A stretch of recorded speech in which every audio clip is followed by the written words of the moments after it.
Hi friend, maths में Bhanuja YouTube channel पर आप सबों का स्वागत है। आज हम जैसे कि आपको पहले मेरा ये अर्थमेटिक्स इसमें एपी का दूसरा वीडियो है। जैसे कि पहले वीडियो में हम लोग सिर्फ बेसिक बात किए थे, आज हम इस चैप्टर को सॉल्व करेंगे और कम्प्लीटली एनसीईआरटी को सॉल्व करने जा रहे हैं। और ये आपके एग्ज़ाम के दृष्टिकोण से हमने जैसे कि पहले बताया कि अब आपका एग्ज़ाम बहुत नज़दीक आ चुका है, इसके लिए आपको बहुत ज़्यादा तैयारी की ज़रूरत है।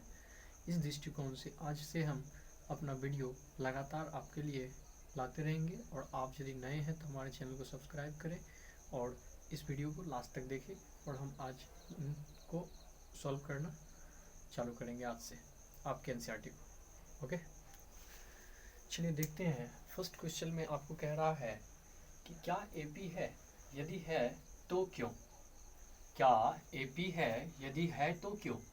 पढ़िए पहले क्वेश्चन क्या कह रहा है, इसको बताना। ये पहला एक्सरसाइज 5.1 का पहला क्वेश्चन है। प्रत्येक किलोमीटर के बाद का टैक्सी किराया जबकि प्रथम किलोमीटर के लिए है, प्रथम किलोमीटर के लिए किराया 15 रुपये है, प्रत्येक अतिरिक्त किलोमीटर के लिए किराया 8 रुपये है। इनको एपी बनाना है। देखिए क्वेश्चन का सेंटेंस का सेंस है कि इनको एपी में सजाना है। यदि है तो बताना एपी है, यदि नहीं है और यदि है तो क्यों है ये बताना है। तो प्रत्येक किलोमीटर के बाद का टैक्सी किराया जबकि प्रथम किलोमीटर के लिए किराया 15 टका है।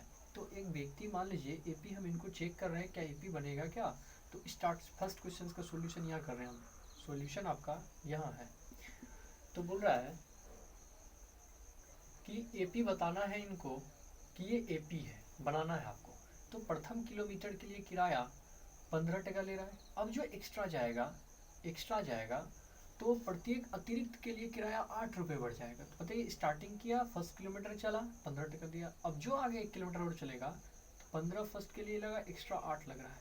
ये हो जाएगा क्या, बढ़ेगा 8। फिर जो अगला जाएगा, फिर 15 प्लस, अब इसमें 8, इतना तक का तो किराया यहाँ से चलना शुरू किया व्यक्ति, 1 किलोमीटर चला, अगला जो अब चल रहा है 8 टका एक्स्ट्रा लगा। फिर आगे जो जाएगा यहाँ तक का तो किराया इतना हो गया, फिर 8 जुट जाएगा क्या, इस तरह से 8 फिर जुट जाएगा। इस तरह से फिर आगे चलेगा तो इतना तो ठीक है, 15 प्लस 8 प्लस 8 3 बार जुट जाएगा। इस तरह से आगे चलता रहेगा। तो क्या ये एपी बन रहा है, तो ये 15 रुपये बन रहा है। आगे देखते हैं, 8 5 13 23 रुपये बन रहा है। 16 जोड़ दिए इस तरह से, 8 3 11, 8 इसमें 23 में 8 जोड़ दिए, 8 3 11, 2 1 3 31 जुट रहा है, 31। और फिर 8 जोड़ दिए, 8 9 3 39 जोड़ा। तो ये आपका एपी बन रहा है क्या, ये आपका एपी बन रहा है क्या। इस तरह से ये डॉट डॉट डॉट बढ़ रहा है। क्या ये एपी है। तो अब चेक करते हैं कॉमन डिफरेंस इनका। 23 में 8 15 घटाएंगे 8, डिफरेंस 8। हम बताए थे कल कि कॉमन डिफरेंस कैसे निकालते हैं, कोई भी पद और उनके एक पद पूर्व पद का डिफरेंस निकालना है। तो 31 इसको घटाएंगे क्या, 8 आ रहा है क्या, 11 3 8, ये भी आ रहा है, ये भी आ रहा है 8। तो इसका मतलब है कि कॉमन डिफरेंस सेम है तो एपी है। तो अब बताना है कि एपी क्यों है। क्योंकि लिख सकते हैं, क्योंकि दो पदों का, प्रत्येक दो पदों का अंतर समान है। समान है ना, 8 आ रहा था तो समान है। नेक्स्ट क्वेश्चन को देखते हैं। बोल रहा है किसी बेलन में उपस्थित हवा की मात्रा है जबकि वायु निकालने के बाद पंप प्रत्येक बार बेलन के शेष हवा के 1/4 भाग बाहर निकाल देता है। अब दूसरा क्वेश्चन को सोल्व कर रहे हैं। बोल रहा है कि एक बेलन में उपस्थित हवा की मात्रा, तो अब बेलन है, ये बेलन समझिए, ये बेलन है, इसमें हवा आएगा, ये बेलन है आपका, और इसमें हवा की मात्रा पूछ ले आपसे, तो हवा क्या होगा, इनका आयतन के बराबर। तो बेलन का आयतन क्या होता है, बेलन का आयतन बराबर होता है पाई आर स्क्वायर एच। ये आयतन मान लेते हैं, आयतन को भी सूचित करते हैं भी के बराबर। तो एक बात बताइए कि एट फर्स्ट एपी यदि देखें इनको, दूसरा क्वेश्चन को, तो एट फर्स्ट यहाँ सोल्व करना है। एपी यदि देखें दूसरा क्वेश्चन को, तो सबसे पहले वॉल्यूम भी था। अब प्रत्येक बार पंप लगा दिया गया जो निकाल रहा है हवा 1/4 बार। तो भी तो था, अब भी का 1/4 निकला, भी का 1/4 आ गया क्या। अब बचा कितना, यही हुआ। देखिए ध्यान से, फर्स्ट टाइम भी था, अब 1/4 निकला, फिर दूसरी बार भी 1/4 निकलेगा। तो भी का अब जो बचा है इसके पास शेष का 1/4 निकलता है हमेशा, प्रत्येक बार शेष का 1/4। भी था, इसका 1/4, अब जो बचा v/4 बचा, फिर v/4 का मतलब v इंटू 1/4, फिर इनका 1/4 निकलेगा। इस तरह से ये एक बार फिर v 1/4 है ही, अब इनका 1/4 निकल रहा है। देखिए ध्यान से, जैसे ये हुआ इनका 1/4 निकला, फिर इनका 1/4 निकलेगा, ऐसे चलता रहेगा। एपी बना रहे हैं इनको, v/4 का देखिए v, इसको ऐसे अच्छा से लिख देते हैं, v इंटू 1/4, फिर v इंटू 1/4 का स्क्वायर, फिर v इंटू 1/4 का क्यूब, 4 3 बार आया ना, ऐसे कर सकते हैं क्या, डॉट डॉट डॉट। अब बताइए क्या ये एपी में है, तो ये एपी में नहीं है। क्यों नहीं है, इनका डिफरेंस सेम नहीं होगा, तो ये एपी में नहीं है, अतः एपी नहीं है। आप निकालिए, इनका डिफरेंस सेम नहीं है, तो ये एपी नहीं है। तो इसको आपने बता दिए एपी नहीं है। क्यों नहीं है, क्योंकि प्रत्येक दो पदों का अंतर समान नहीं है, ये कारण लिख देना है। तो अब ये एपी नहीं है, तो आप सोचिए ये है क्या, तो हम यदि बोले तो ये एपी नहीं है, ये जीपी है। क्योंकि जीपी क्या कहता है, जीपी ज्योमेट्रिकल प्रोग्रेशन होता है, जीपी कहता है कि प्रत्येक दो पदों का अनुपात समान होगा। तो इतना देखिए, इनका और इनका अनुपात सेम होगा, इनका अनुपात सेम होगा। यदि इसमें इससे भागा लगाएं, इसमें इससे भागा लगाएं तो 1/4 बचेगा, यदि इसमें इससे भागा लगाएं तो 1/4 बचेगा, यदि इसमें इससे भागा लगाएं तो 1/4 बचेगा। ये 2 से भी कट जाएगा, 1/4 इसमें है, 2 ठो यहाँ 3 ठो, 2 से 2 कट जाएगा, 1/4 बचेगा। लेकिन ये एपी नहीं है, सिंपल जवाब। आपके सिलेबस में जीपी नहीं है, तो ये जीपी है, एपी नहीं है, बस इतना ही बात याद रखना है। तीसरी क्वेश्चन पे चलते हैं। तीसरा क्वेश्चन कह रहा है कि प्रत्येक मीटर खुदाई के बाद कुआं खोदने में आई लागत, जबकि प्रथम मीटर की खुदाई की लागत 150 रुपये है और बाद के प्रत्येक मीटर की खुदाई की लागत 50 रुपये बढ़ जाती है। अब आपका क्वेश्चन कह रहा है कि इस क्वेश्चन में कह रहा है कि प्रत्येक मीटर के खुदाई के बाद एक कुएं खोदने में आई लागत, यानी 1 मीटर खोदा, उसके बाद जो खुद रहा है उनमें लागत जो है, बोल रहा है कि पहला मीटर जो खुद रहा है उसमें 150 टका लग रहा है। अब जो अतिरिक्त प्रत्येक मीटर खुदाई कर रहा है तो 50 रुपये बढ़ रहा है। क्या ये एपी है, तो एपी है तो बनाना है इनको, एपी है कैसे। तो अब इसको देखते हैं तीसरा क्वेश्चन को, कि फर्स्ट टाइम पहला मीटर जब स्टार्ट किया होगा काम, तो 1 मीटर खोदा होगा तो 150 रुपये दिया होगा। अब आगे जो खोदेगा, यहाँ से यहाँ तक खोद लिया, अब जो आगे खोदेगा, इसे समझिए, 1 मीटर खोदा, अब जो एक्स्ट्रा खोदेगा 1 मीटर, तो पहले तो 150 लगता था, अब एक्स्ट्रा कितना लगने लगा है, 50 बढ़ने लगा है। तो इसका मतलब 150 तो लग ही रहा था, साथ साथ 50 लगेगा। अब यहाँ तक जो खोदा, उसके बाद फिर एक्स्ट्रा खोदेगा तो 50 लगेगा, तो 150 प्लस 50 में फिर एक बार 50 बढ़ जाएगा। अब यहाँ तक जो खोदा फिर 50 लगेगा, 150 प्लस 50 प्लस 50, फिर एक बार 50, इस तरह से बढ़ रहा है। तो क्या ये 150 आया, 200 आया, फिर ये 150, 100, 300 आया, सॉरी हाँ 150, 200, 250, सॉरी 250 ना आया, 250 आया, ये 300 आया, इस तरह से आगे बढ़ता रहेगा। तो ये एपी में है, अतः एपी है, क्योंकि 200 और 250 का डिफरेंस कितना है, 50, यहाँ भी 50, यहाँ भी 50, तो बोलेंगे कि प्रत्येक दो पदों का अंतर समान है, इसलिए यह एपी में है। इस क्वेश्चंस के बारे में यदि हम बोले कि इस क्वेश्चंस में प्रत्येक दो पदों का अंतर क्या है, तो समान है, तीसरा एपी होगा। ये एपी आपका नहीं था, ये एपी था, है ना। अब चलते हैं आगे, बोलते हैं खाते में प्रत्येक वर्ष का मिश्र धन, जबकि 1000 रुपये 10,000 रुपये की राशि 8% वार्षिक चक्रवृद्धि ब्याज की दर पर जमा किया जाता है। 1000 रुपये की राशि 8% वार्षिक चक्रवृद्धि ब्याज पर जमा किया जाता है। अब चक्रवृद्धि ब्याज यानी कंपाउंड इंटरेस्ट, तो पहले आपको कंपाउंड इंटरेस्ट जानना होगा। कंपाउंड इंटरेस्ट CI में जो है अमाउंट क्या होता है, अमाउंट मतलब मिश्र धन, अमाउंट मीन्स मिश्र धन। अमाउंट का फॉर्मूला होता है, अमाउंट मतलब होता है आपका मिश्र धन। तो अमाउंट का फॉर्मूला होता है, यदि हम बनाए P × 1 + R/100 पे पावर T, ये होता है AP, ये होता है सॉरी कंपाउंड इंटरेस्ट में मिश्र धन का फॉर्मूला। तो बोल रहा है कि प्रत्येक वर्ष का मिश्र धन 10,000 रुपये की राशि पर 8% चक्रवृद्धि ब्याज की दर से जमा किया जाता है। यदि प्रत्येक वर्ष का मिश्र धन के बारे में बोलता है कि वो क्या होगा, एपी में होगा क्या, यदि इतना रुपये को ब्याज में जमा किया जा रहा है। और एक चीज़ ध्यान से देखिए कि अब मिश्र धन का बात कर रहा है, तो पहला यदि मिश्र धन हम निकालें फर्स्ट टाइम मिश्र धन, तो मूलधन पी मतलब मूलधन प्रिंसिपल 10,000, ध्यान से देखिए 1 + रेट 8/100 फर्स्ट टाइम पावर, पहला वर्ष में कोई टाइम नहीं, पहला वर्ष 1, अब दूसरा जो लेंगे 1000, फिर 1 प्लस 8/100, सेम लिखेंगे, टाइम की जगह 2 दे देंगे दूसरा टर्म में। फिर आगे बढ़ते हैं 10,000, 1 प्लस 8/100, अब पहला दूसरा तीसरा में 3 लिख देंगे। इस तरह बढ़ते रहेंगे आगे।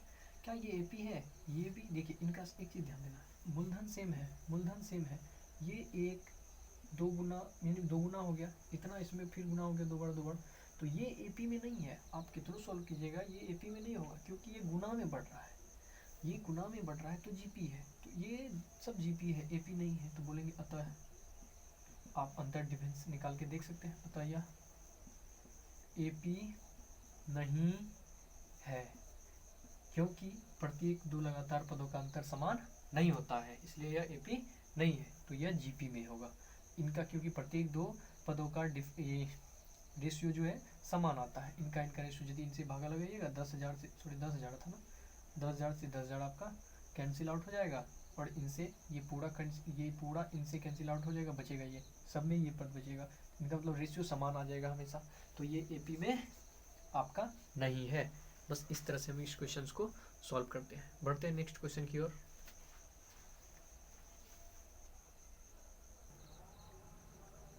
चलिए बढ़ते हैं एनसीईआरटी के दूसरे नंबर के क्वेश्चंस की तरफ। दूसरा क्वेश्चंस में आपको बोल रहा है, ऊपर में क्वेश्चंस दिया हुआ है यहाँ, क्या एपी के प्रथम 4 पद लिखें, जबकि प्रथम पद ए और सार्वअंतर डी निम्नलिखित दिया है। ए भी दिया है आपके पास और सार्वअंतर डी भी दिया गया है, ए और डी दिया गया है और 4 पद लिखना है इजीली। स्टार्ट करते हैं लिखना। तो एपी का आप एक चीज़ थोड़ा सा याद कीजिए, मेरा पीछे वाला वीडियो में हमने बताया कि एपी का प्रथम पद A1, A2, A3, A4 इस तरह से लिखना है। A1 मतलब A होता है, A2 मतलब A प्लस डी होता है, 2 निकालना है 2D, A प्लस 3D कर देंगे, तीसरा निकालना है तो A प्लस 2D, 4 निकालना है तो A प्लस 3D। इस तरह से निकाल सकते हैं क्या एपी। तो एपी का हमको 4 पद निकालना है। प्रथम पद A1 बराबर A ही होगा 10, A2 बराबर A प्लस डी, इसका मतलब 10 प्लस डी का मान 10 दिया है यानी 20। A3 बराबर क्या होगा A plus 2D, 10 plus 2 Guna 10, 10 20 30। A4 क्या हो जाएगा A प्लस 3D, इसका मतलब 10 जोड़ 3 गुना 10 बराबर 40। तो एपी का 4 पद निकल गया, यही हो गया आपका आंसर 10 20 30 40। अब दूसरा क्वेश्चन में, इसमें भी एपी का इस तरह से इनको सोल्व करते हैं। एपी का प्रथम पद निकालना है तो A1 बराबर ए ही होता है तो -2 ही है। A2 बराबर A प्लस डी, ए का मान -2 और डी का मान 0 तो भी -2। A3 निकालना है तो A प्लस 2D, तो डी 0 है तो 2D 0 हो जाएगा तो -2 ये भी हो जाएगा। A4 निकालना है A प्लस 3D होता है तो D 0 तो 3D 0, सिर्फ A का वैल्यू बचेगा, A का वैल्यू -2, तो ये सब -2 ये आ जाएगा दूसरा क्वेश्चन। अब तीसरा क्वेश्चन की ओर चले। A दिया है D दिया है तो AP का हम प्रथम पद निकाल लेते हैं। AP का ये इसका है, AP का प्रथम पद A1 यदि निकाले तो A1 बराबर A 4, A2 बराबर A प्लस, फिर वही D करेंगे तो A का मान कितना दिया है 4, D का मान कितना दिया -2, तो प्लस माइनस 3 दिया है, प्लस माइनस माइनस ये हो जाएगा एक, क्या एक हो जाएगा क्या, 4 में 3 1 हो जाएगा। A3 जब निकालना है आपको तो A प्लस 2D करना है तो A का मान 4 प्लस 2 गुना D का मान -3, तो 3 दूनी -6 4 तो -2। A4 निकालना है A प्लस 3D करना है तो A का मान है आपका 4, 3 गुना D का मान -3, 3 3 9, 9 में से 4 जाएगा तो माइनस में 5 बचेगा, ये आपका उत्तर हो गया। अब इस तरह से इसको कर लेना है, इनको कर लेना है। चलिए आगे बढ़ते हैं। नेक्स्ट इनको हम मिटा रहे हैं, लोग पहुँच करके वीडियो को देख लें, यदि दिक्कत हो कहीं भी पहुँच करके देखें। चलिए आगे की क्वेश्चंस की तरफ चलते हैं। क्वेश्चन नंबर आपका है चौथा क्वेश्चन क्या बोल रहा है आपका, चौथा क्वेश्चन बोल रहा है कि A का मान दिया है, D का भी मान दिया है, तो AP का फिर वही 4 पद निकालना है। तो AP का प्रथम पद A1 बराबर -1 ही होगा, A2 बराबर निकालना है तो A प्लस D करना है, A का मान -1 और प्लस में D बराबर 1/2। अब बताइए आधा में आधा घटेगा तो -1/2 बचेगा, मेरे पास एक पूरी माइनस में है, आधा दे देंगे तो आधा बचेगा माइनस में। तो A3 जब निकालना है तो A प्लस 2D निकालते हैं तो A -1 प्लस 2 इंटू डी का मान 1/2 कट जाएगा, क्या 0 बन जाएगा क्या, -1 + 1 0। A4 निकालना है, a + 3d, तो a का मान -1 + 3 इंटू डी का मान 1/2, तो ये आ जाएगा -1 + 3/2, क्रॉस गुना करेंगे -2 + 3/2 हो जाएगा क्या 1/2। ये 4 पद इस तरह से निकल गया, पहला पद, दूसरा, तीसरा, चौथा। इस तरह से अगला 5वां क्वेश्चन की तरफ चलते हैं। 5वां क्वेश्चन आपका है a बराबर -1.25, डी बराबर ये दिया है, तो AP का A1 निकालते हैं, तो A1 बराबर वही तो हो जाएगा -1.25, A2 बराबर a प्लस, सिर्फ d जोड़ लेना है, a का मान -1.25 प्लस d का मान 0.25, -1.25 0.25, तो -1 बचेगा क्या, -1 बचेगा क्या, लिख देते हैं -1। तो A3 निकालना है, a + 2d, तो a का मान -1.25 प्लस 2 इंटू डी का मान 0.25, तो इसको गुणा कर लेंगे -1.25 प्लस, तो ये आ जाएगा आपका 2 × 4 = 5, यानी कि 50 पैसा, उनको गुना कीजिए।